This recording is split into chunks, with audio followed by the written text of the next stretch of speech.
दरम्यान मुख्यमंत्र्यांना भेटायला गेलेल्या शिष्टमंडळात असलेल्या एका तरुणीने मोर्चात परत आल्यावर मागण्यांचं निवेदन वाचून दाखवलं आणि मुख्यमंत्र्यांनी मागण्या मान्य केल्याचं यावेळी प्रचंड जल्लोष झाला। त्यानंतर संभाजीराजेंनी हा मोर्चा कोणत्याही एका पक्षाचा नसून सर्वपक्षीय नेते यात सहभागी झाल्याचं सांगितलं। जसं आपण मराठा आहेत,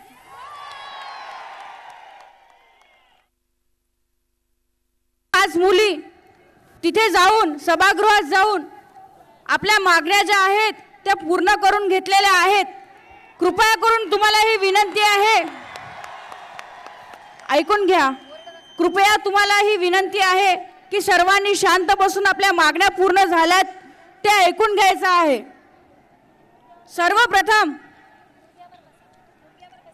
सर्वप्रथम आपण जी सवलत मागितली होती ओबीसी साठी, जसं ओबीसीला सर्व कोर्सेस मध्ये आरक्षण आहे तसंच त्याच प्रकारे मराठ्यांना सुद्धा मिळालेलं आहे।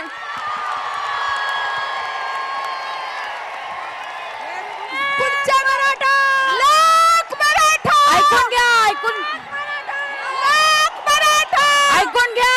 ऐकून घ्या, पुढच्या मागण्या ऐकून घ्या। कृपया शांत बसा, कृपया ऐकून घ्या। आपली मागणी एकच नव्हती, आपल्या अनेक मागण्या होत्या। तशाच याच प्रकारे बाकीच्या सुद्धा मागण्या पूर्ण झालेल्या आहेत। झी 24 तास रहा एक पाऊल पुढे।